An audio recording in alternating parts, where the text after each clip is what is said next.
This is my conversation with Alberto Fonte, an Italian entrepreneur based in Padova who's building the cycling footwear brand Udog from the ground up. From his early days working as a business consultant at Accenture to spending 9 years helping grow the Fizik brand at Selle Royal Group, where he eventually became brand director, Alberto has a unique perspective on what it takes to compete in the highly competitive cycling industry. Now, as the founder of his own company, he's facing the ultimate entrepreneurial challenge, building a distinctive brand without the resources and backing of a large corporation.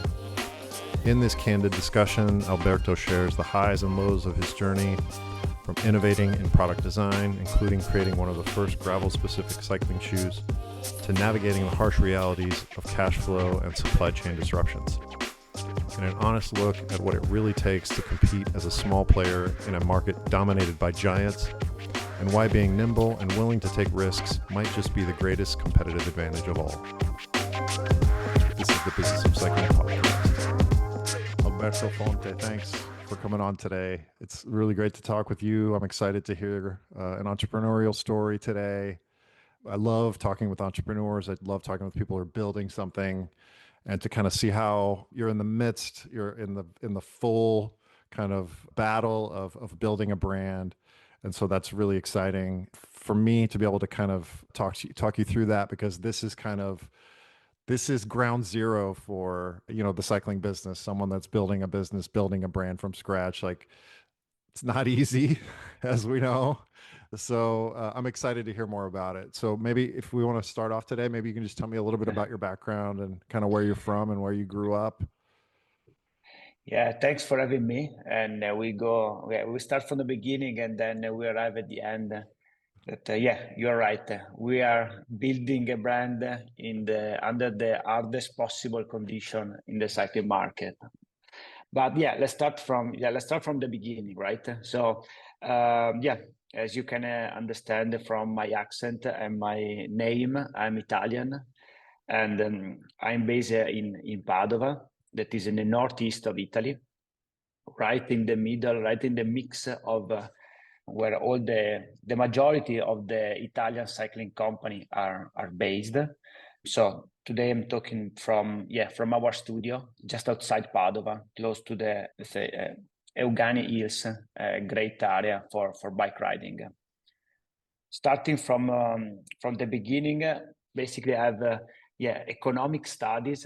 So always been passionate about sports in general, and specific in cycling. I am now in my 40s, and I've been that generation that when I was teenager, I was fall in love with this sport thanks to mainly Marco Pantani and the great let's say, not only the great epic winning that we enjoy when I was a teenager, from 94 to 98 when Marco Pantani won the Tour de France and the Giro d'Italia. So like most of people of my age, I fall in love with this sport, looking at and watch television and those great epic rides. Because I've always been passionate about sport and cycling. I started riding and racing when I was fairly old, because I started racing in mountain bike and road when I was already 19, 20. So I never been a pro level. So I started, like say, semi-pro, amateur level. Where are you from originally, Albert? From Padova. You're from Padova, so born and raised Padova. And what did you study? I studied economic, so marketing and business at the University of Venice, and then a master's degree in business administration. When I ended up the university, my dream was to start working in the sport industry. And I think I sent like hundreds of requests and CV to any possible company in the sport industry, cycling included. But I was not lucky. Nobody. I was not able to get a sport job. So I started working the business consultant for one of the biggest company in the field that is still is Accenture. So I worked for 2 years as a business consultant in Milan for Accenture. And that was, interesting. Of course, was a very good way to learn, to approach, to learn, and Yeah. to approach at the first read the job world. Moving from studying to start working. That kind of business consulting. Not really, much marketing or public relation, wherever. It was mainly, spreadsheet and PowerPoint presentation, suit and tie, working from 9 in the morning to 9 in the evening straight. And What do you learn from a job well, like that? What did you learn? first of all, discipline, because you cannot screw up. You have also your bosses that are not that older than you. I mean, and that is, especially at that time, I think it still is really, the up or out philosophy. So if you're good, you go up. If you are not, you won't last longer here. So that gives you a sense of, the job has to be done in the way they want. There is no space for for your taste or for your way to work. You have to adapt yourself, and so that's the discipline. Definitely is the one that I learned very much. And the hard job pay off, definitely. So I mean, that is the most important things that I learned at the time. Of course, you learn very well how to use the all the tools, but that is not that important.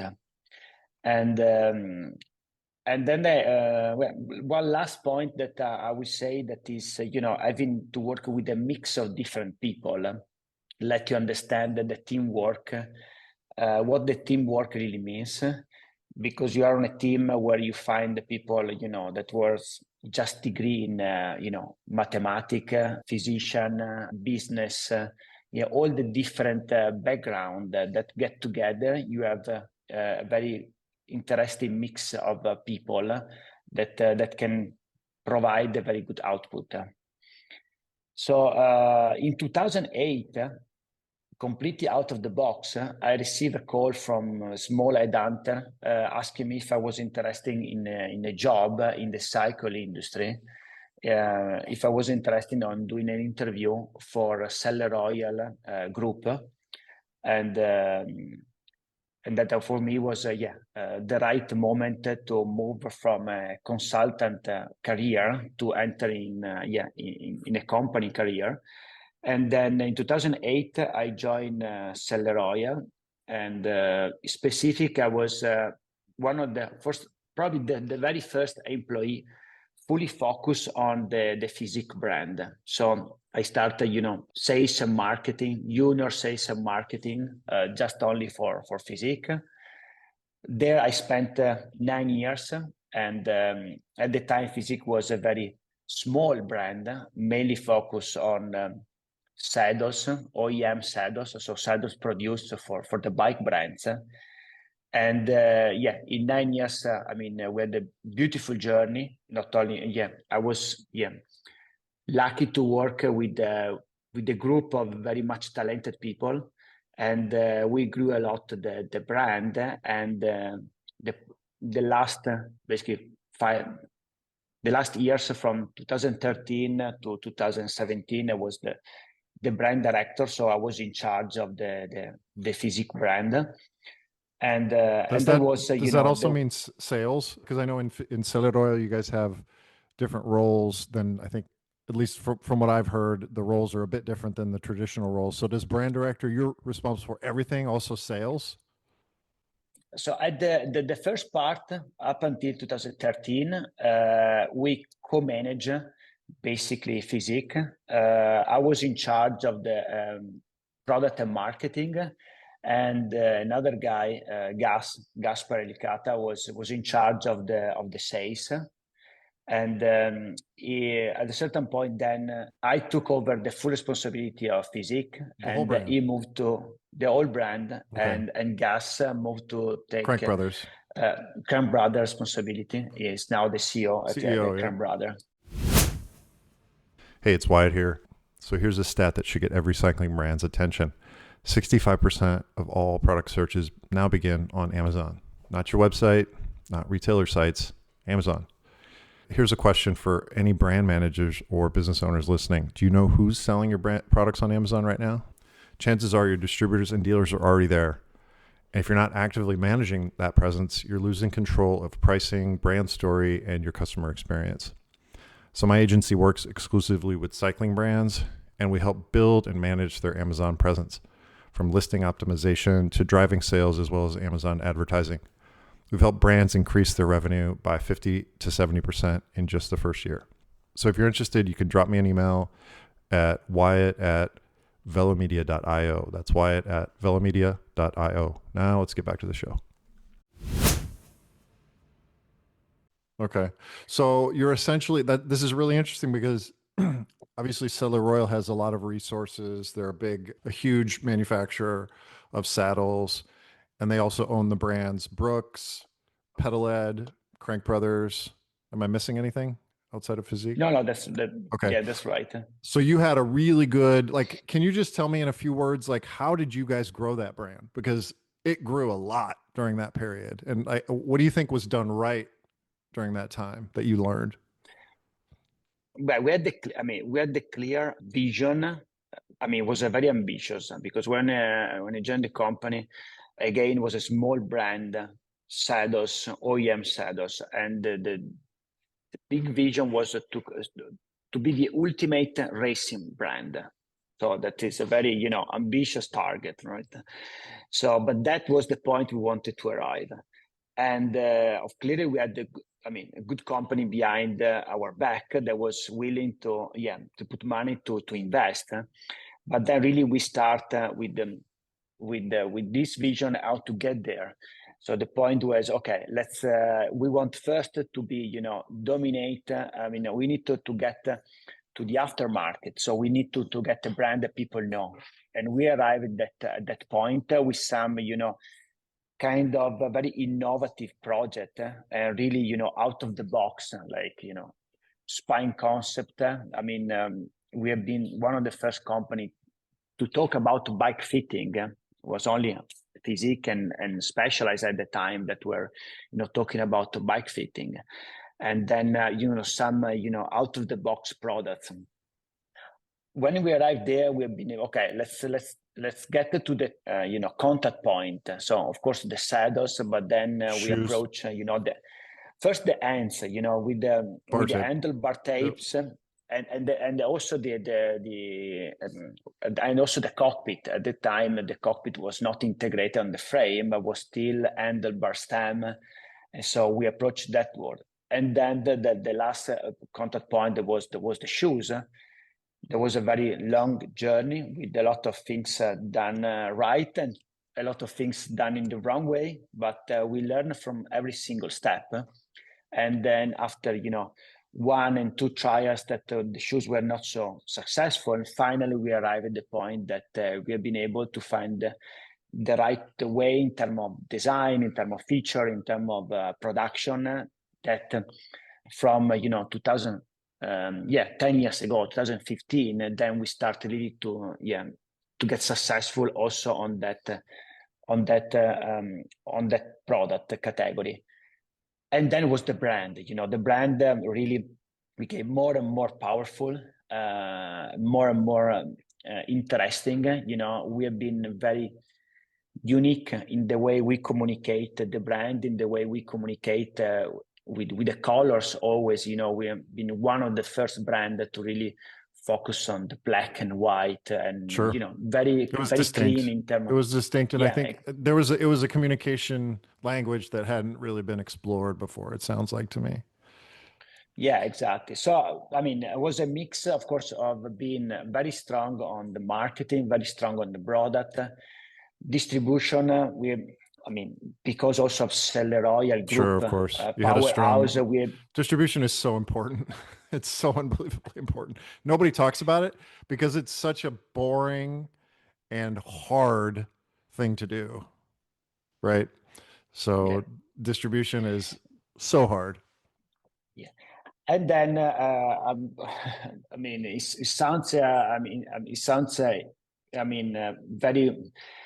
It sounds easy to say, but also the people, we've been lucky to have such a strong group of talented people from, clearly the one that I already mentioned, Gus, Gaspare. myself, but Mhm. yeah, exactly. But even, our boss was, Nicola Rosin, that is today has been for many years at the top of the Selle Royal Group. Today is in Colnago, Colnago.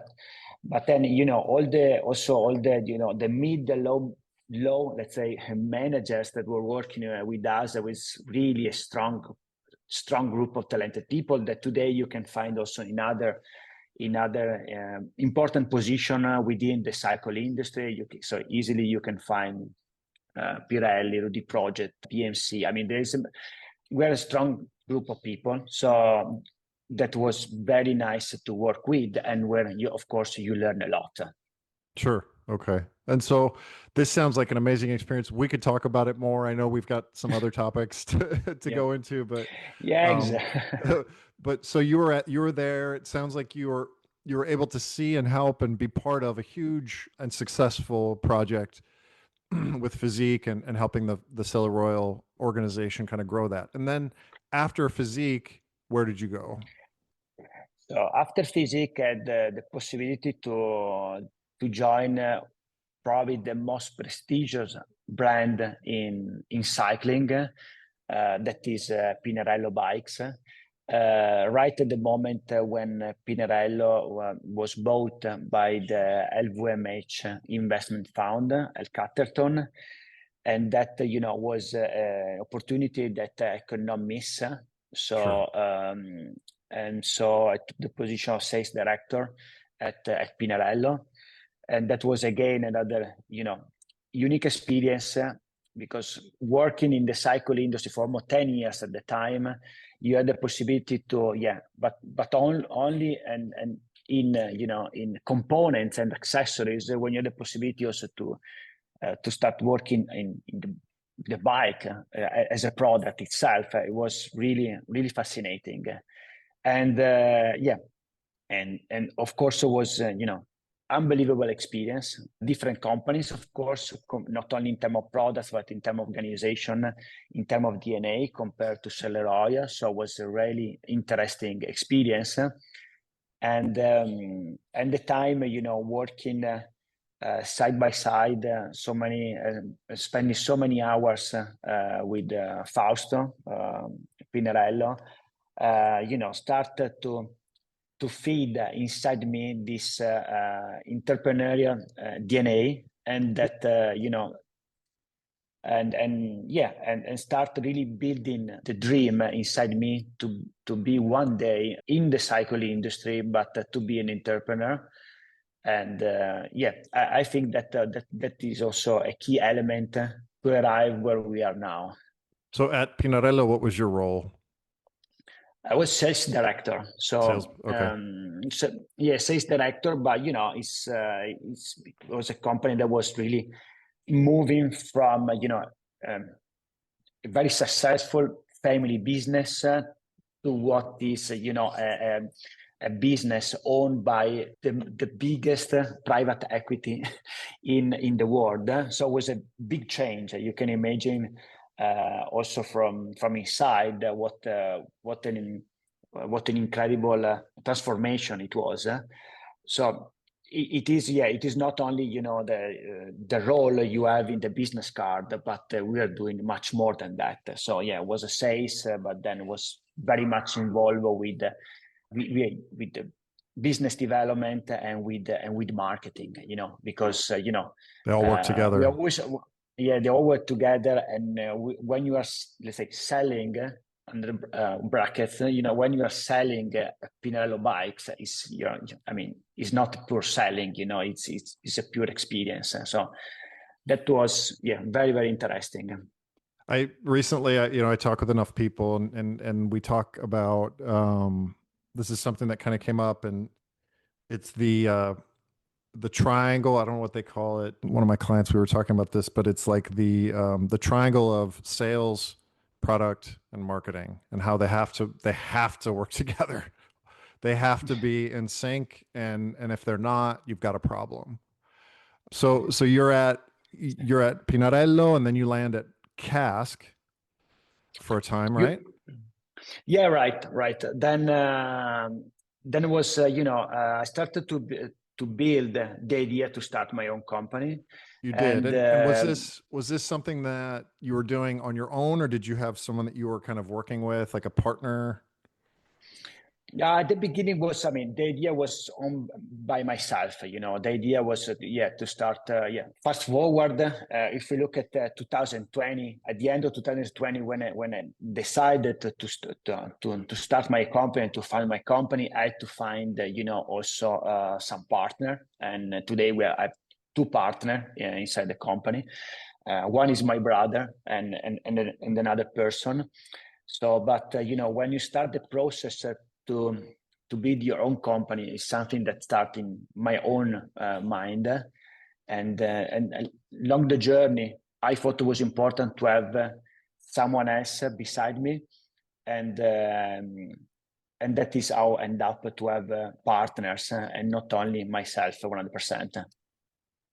And why do you want to have someone beside you? Because you think to complement the skills, or what exactly was the reasoning there?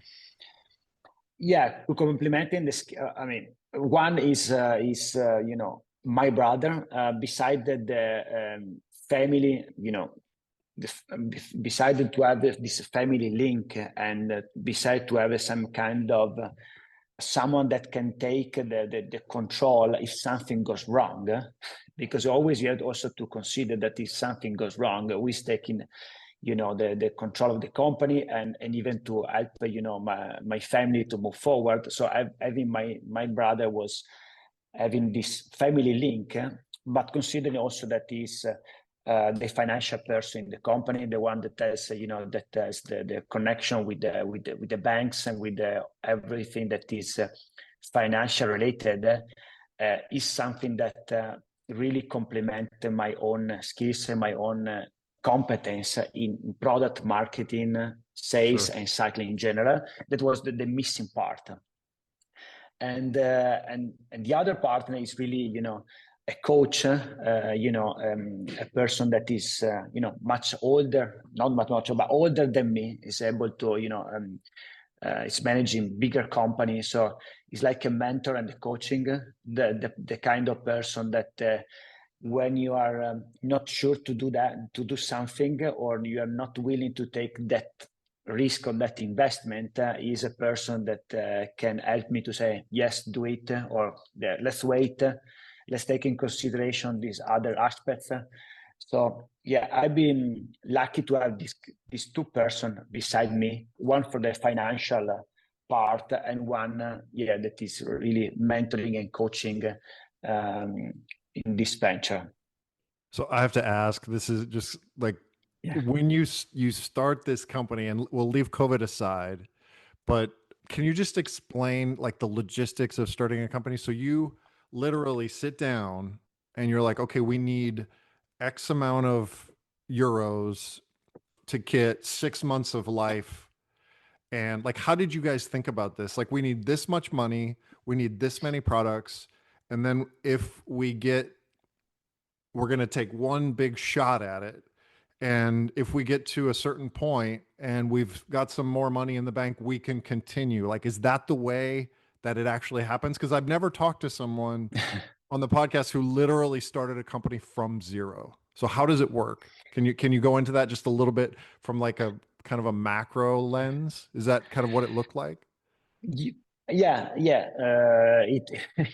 It is scary, but it works exactly like you mentioned. So make it as simple as possible. I need a certain amount of money, to start. In our case, let's start with this amount of money. Of course, you want more, but at a certain point, you have That's to say, all you okay, can this get. is what I have. This is This what we is how I got. can get. This is how I can get. Yeah. In our case, it's 200,000 euro. Let's start from there. With this amount of money, what I can buy, of course, is buying a certain amount of molds Product. to produce molds to produce the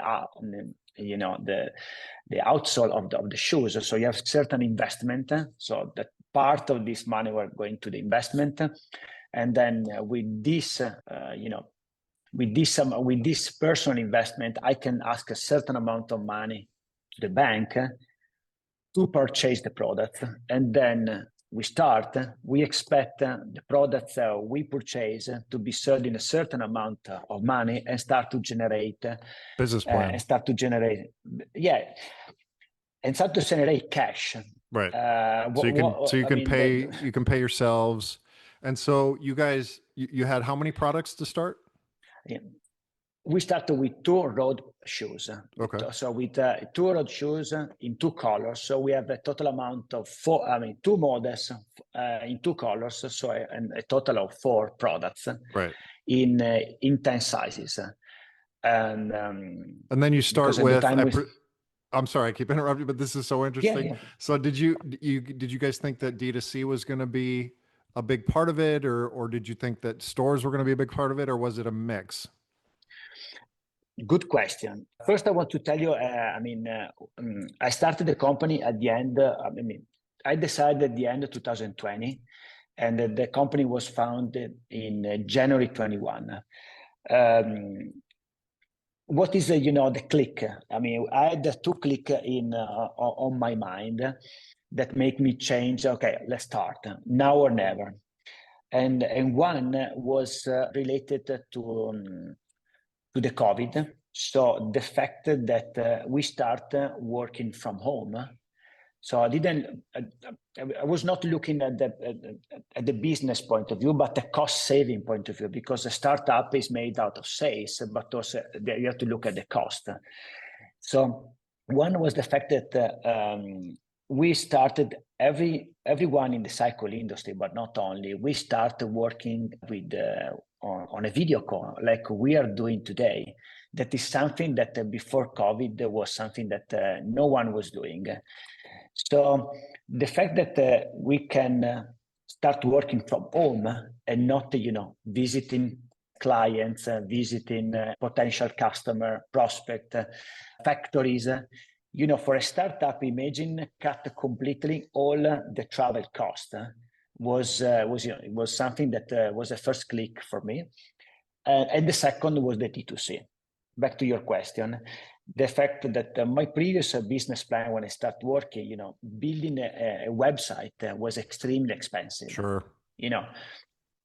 50 to 100,000 euro just to start, to have, the home page. 2020 was the year that Shopify exploded as a platform and gave the possibility to anyone to start to have a nice website selling D2C at 200 euro a month. So this was the 2 click that start on top of my mind to say, okay, let's start now or never. And as you can understand, the D2C was a big chunk of our revenue on our business plan. And at the beginning was like when we started in 2022, it was like that. But then suddenly we had, arrived the big crisis of the cycle industry, and so we have not completely to change, but we have to adapt our business model, not only to the D2C, but working also with dealers and national distributor. And today, this is how we operate. Basically, we sell our product through all the 3 main channels, so D2C, dealers direct, and distributors. And the D2C really became year after year smaller on our percentage of the total revenue. So you're sitting there and you're like thinking to yourself, okay, D2C is kind of important. Like at the beginning, before COVID, you're thinking, yeah, D2C is kind of important, but we're going to need to do a big push into distribution. That's going to be expensive. We're going to have to travel. And then COVID happens and you're like, oh, wait, everybody's into D2C now. Everybody's shopping online and I can get started online. So I'm like, I'm just going to do this. Let me jump in. So that was sort of, you said that was sort of the final push because maybe you weren't, if things just kind of went on normally, maybe you wouldn't have made the jump. Is that possible? Yeah, exactly. Yeah, Okay. exactly. So it Yeah, took kind of that, it definitely. took kind of that click for you to actually do it because having a job, having a good job, which I'm sure you had a really good job, to leave that and start a company is really, really hard. It is really hard. But and back to what we discussed. I mean, it's a matter of money. So we started with 200 grand, and then the second part is time. You have to give, I mean, a certain time. Right. In my case, it was 2 years. So sit down with making all the calculation. The job was leaving, so the income, and of course, the first year and a half, you have to assume that you don't pay yourself. Right. And So but you gave yourself anyway, you gave yourself 2 years. You're like, or it 2 took years. 2 years to.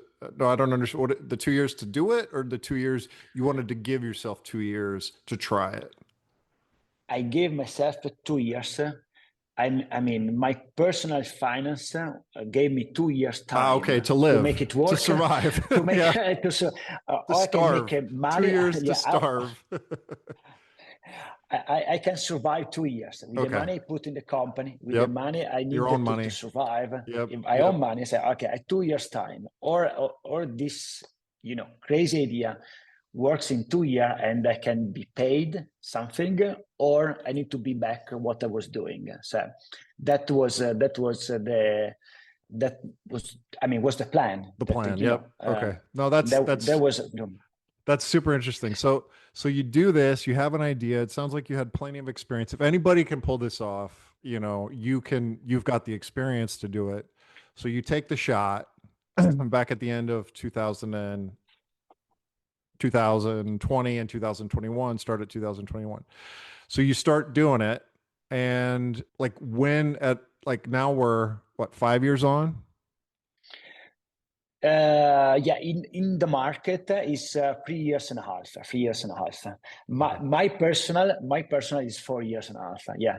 Okay. Me personally is more than just to I mean, definitely I've passed the 2 years and I make this for living. So yeah, This is your full-time thing now. So I guess now we can get into tell us about Udog and tell us exactly what you guys are doing differently. That's because the world, there's a lot of brands out there. So I mean, how are you guys making it work? What are you guys doing that's making it successful?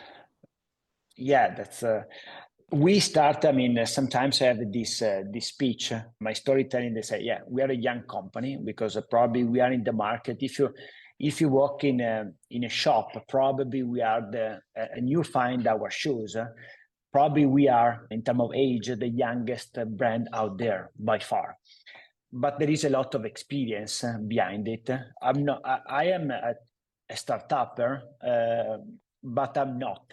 Because everything that is linked to Udog, you can understand there is those 15 years of experience behind that is there. Sometimes it'll be, okay, I'm an entrepreneur at the age of 40. Sounds crazy, right? Because it's okay. Usually it sounds strange to start to be an entrepreneur at the age of 40, but I cannot do this at 25 because at that age I didn't have the competence, I didn't have the skills, I didn't have the relationship, I didn't have all the network that need to start this. The Udog, of course, started thanks to the network that I personally built in 15 years working in the cycle industry. Of course, this was still is a big important part of our business, but consumer out there don't interest this. I mean, they don't. There is no value. They don't care. Or Yeah. very little. There is a little value about Alberto Fonte running a business after 15 years in the industry. Nobody cares. Right. So what they just want a good shoe for a good price that does what it's supposed to do, or better than everybody else. So what is? I mean, we're starting the dream. I mean, the dream is apply my personal style, my vision that I have for cycling into my product. So what we have done and what we are still doing is to offer a product that is distinctive, different from a style and design point of view. I mean, there are cycling shoes is not a blue ocean. Is definitely a red ocean, where there is a lot of big companies with a lot of money, with a big marketing spending. But where I see the possibilities, where I see the chances, that the majority of the shoes looks exactly the same or very similar. Beautiful shoes, but they look similar. So the possibility was to introduce in the market a product that looks different compared to the others, that guarantee a certain comfort and a certain performance, thanks to the competence and the skill we have, but looks aesthetically different. That, of course, is a risk, because when you do something that is aesthetically different compared to what is in the market today, you don't appeal to everybody. I mean, a Udog shoe is not everyone, let's say, cup of tea. It is something specific for a certain audience, for a certain community. The fact that what we have done to be different is something that is already in the mind of the consumer, because our shoes looks more like a running shoe, a training shoes, a trail, mountain shoes, than a cycling shoe. And so we have our goal. We are still working on our goal. Our goal is really to be, that intersection between cycling and fashion on shoes, and that is the space that we are trying to take day by day. So you're looking for a more, if I can boil it down, you're looking for a more distinctive and maybe fashion centric kind of a aesthetic to the shoe. That's kind of the core, as well as like a distinctive look. Those are kind of the values that you guys are bringing with the Udog, correct? Yeah, exactly. Building a brand that is a brand that is distinctive in terms of design, innovative, right. In terms of design. It has to be, respecting and guaranteeing, the A+ level of comfort and performance. That has to be, of course, because otherwise you end up just to be only design and style. That is not the case, because the market don't want that. There's no space for that. And in the way to be also, and then I add another point, with the great, value for money. Since our launch, we have never targeted to be on the very high end of the market. We didn't aim to be a luxury brand. We have worked hard, even though we are small in terms of company, in terms of volumes, to be a premium brand. So not cheap, or not to be less expensive, but not even to be the super high end. So great value for money. That in the purpose of that is to create a brand that is different in terms of product, but very inclusive in the way we approach the market and in the way we build our community. So there is these two, things that looks like white and black, because we want to be very distinctive and unique in terms of design and style, but at the same time to be very inclusive in terms of price positioning, in terms of building a community that is look after you. And so you found that because I know when you're looking at brand, in order to emerge, you do have to do something different. Like if you just do what everybody else is doing, obviously that's impossible. You can't emerge in any way. So you guys found that a lot of the products out there that were on the market were very, we'll say, kind of had a certain aesthetic that wasn't quite as aesthetically pleasing or maybe fashion centric, design centric, where they were maybe more kind of on the lines of a race, or like a very kind of just performance at all costs, regardless of the design. Is that something that you had kind of noticed out there? Yeah, I mean, to make it even easier to understand, even, I mean, allow me to be very plain and very easy to get. So it's even if it's not completely precise. We end up when we launched the first product. I mean, the majority of the road shoes. Looking at the road shoes, they were all white shoes with a two bar on the side, and the black logo on the front of the shoe. That can stand for different, I mean, beautiful shoes that look exactly the same from a non-expert.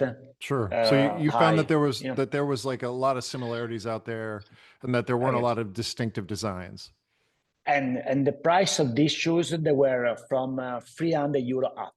I mean, there was a certain point it was impossible to buy a shoe under €300. That to me looks, I mean, consider that we present to the market a shoe that was still is at €160, so half of the price, black and with laces instead of bars. So it was a totally complete different approach, a way really to disrupt what people were used to see every day.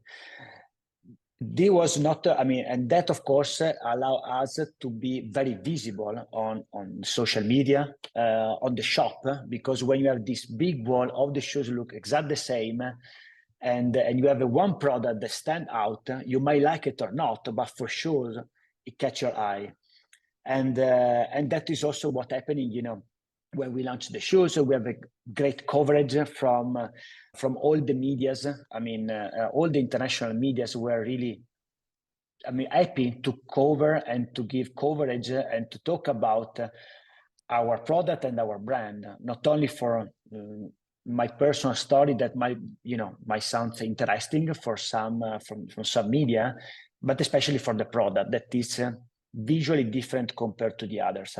Okay. And so that, I mean, when you say it like that, it's actually quite simple, in a sense that you were like, okay, I want to be an entrepreneur. That's great.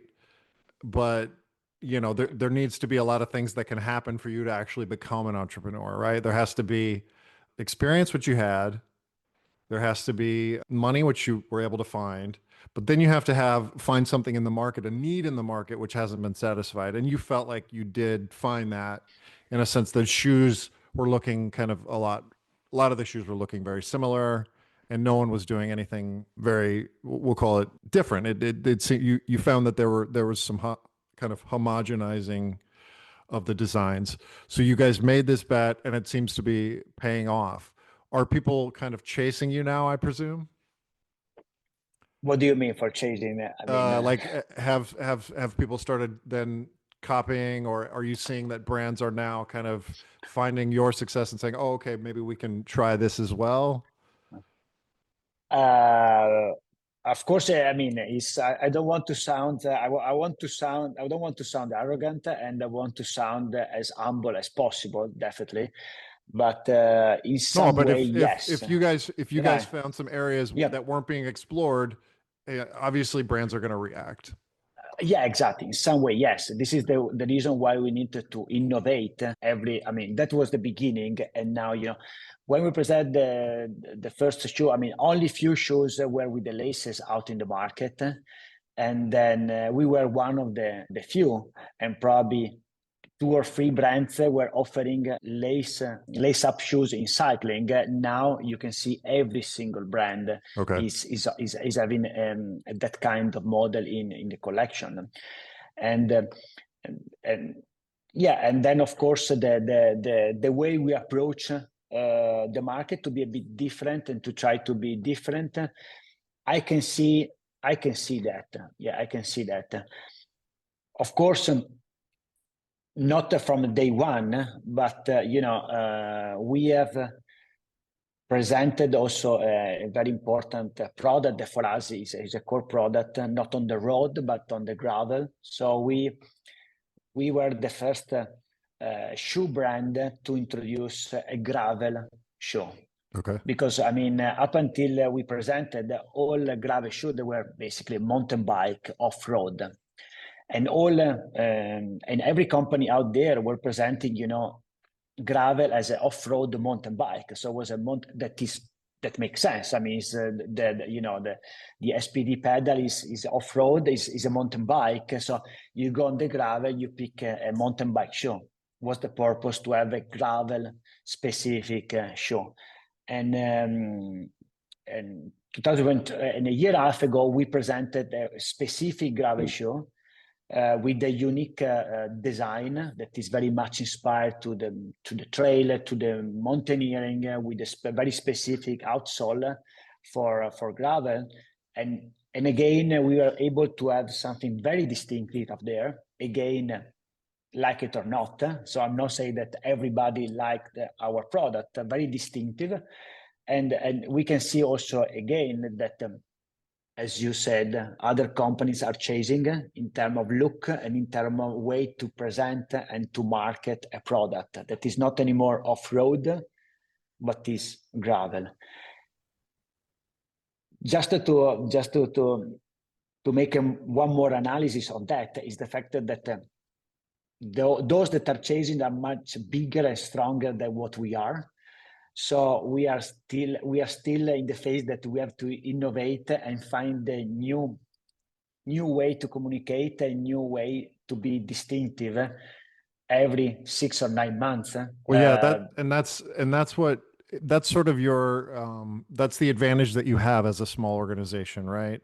Because you worked in larger companies, and I've also worked in some larger companies, and the decision-making process is slower just by nature. The risks, people take less risks. I mean, if you're in a bigger company, you're going to take less risks because it's just the nature of the beast. So is that something that you have found? Like, I guess that's a requirement. That's one of the advantages. Like, you don't have the scale advantage. You don't have the big company behind you that can just dump money on the table whenever you need it, but you do have the ability to think out of the box and the ability to take some chances, which the larger companies generally don't. Is that a fair assessment? Yeah. I mean, now that I'm entrepreneurs is a few years, not many, 4 years. I mean, I can tell you that 50% is ability to take risk and to find that audacity to do things that probably as a manager you don't do it. And 100%. So just to give you a timeline, we found the company, and after 1 year from when we found the company, after 1 year we have been able to present to the market the first show. I mean, we're out of the market in 1 year. Usually in larger companies like the one I worked before, it takes at least 2 years to develop a new product. From when you sit down with the product brief to when the product hit the market, usually it's 2 years. Depends how difficult it is to produce it and to develop, but usually that is the amount of time. We took 1 year to when we found the company to present the market. This is because of the risk we have taken on that product, on the development on that product. And so I guess now you're looking back 5 years, these are sort of the the opportunities that you have where you can be an innovator, and it sounds like you guys are innovating and continuing to innovate. I have to ask, like, was there a moment, like, was there one moment that you think of that where you're like, oh my God, like, what am I doing here? Do I know what I'm doing? Can I do this? Like, where it was just like, holy cow, like, just that entrepreneur moment. You were like, okay, I mean, like, this is it. Either we sink or swim. Is there a moment like that that you can share? Yeah, more than one. Definitely more than one. Definitely more than one. I mean, yeah. To be honest, there are more the moments that I said to myself, yeah, you made it. You know, you made it. You are in the right path. But there are certain moments that that happen to say, okay, now, I mean, that is not going to happen. And that in the, it is very, I mean, it is not fascinating to say, because it's very much related to, to cash in, cash out, Yeah, to it's the cash just flow. like I where you're mean, looking at you're logic. looking at like, oh my God, we really only have like a couple months left, and if we don't sell some more, we're going to be in Yeah, trouble. exactly. Exactly. And then you look every morning looking at, last last year was, I mean, 12 months ago, we're in that situation that every half an hour I was looking at the tracking of our container, that instead of taking instead of taking 1 month to go from Asia to Europe, was taking 2 months and a half, because I has to circumnavigate all Africa. So we had basically 2 months with no products, and so we were really running out of time, running out of financials, because we are still, as I mentioned before, a private company. So so they're not very fascinating. It's not a nice story No, to but it's, tell, I because mean, it's but very much linked to it's to real. logistic, Yep, it's real. transportation, and uh, meeting with the banks and stuff like that. That is not maybe there's not so much on to say, but yeah, that for sure is still It's there. cash. I think It's cash. It's all about cash. It's like you just have to be able to survive. You can make the new product, get the products in, find the new customers. But yeah, it's people think it's really, really complicated, and it is complicated, but at the end of the day, it doesn't take much for it to go wrong, right? I mean, it's just like a couple things go wrong, and you're in trouble. So I appreciate your candor, and I really appreciate you taking the time to talk with me. I think this has been a huge opportunity for, I love sharing interesting stories, and this has been a really interesting one, Alberto, that you came from, your career at Selle Royal, and then starting your company. So I appreciate you taking the time today, and I'm really happy we got to share this to everybody. Before we go, if people want to reach you, if they want to get in touch with you, where can they find you? the easiest way is on LinkedIn. So I'm pretty active there, so you can easily find me on LinkedIn. Okay. Well, thank you, Alberto. This was a lot of fun. Thank you so much for having me.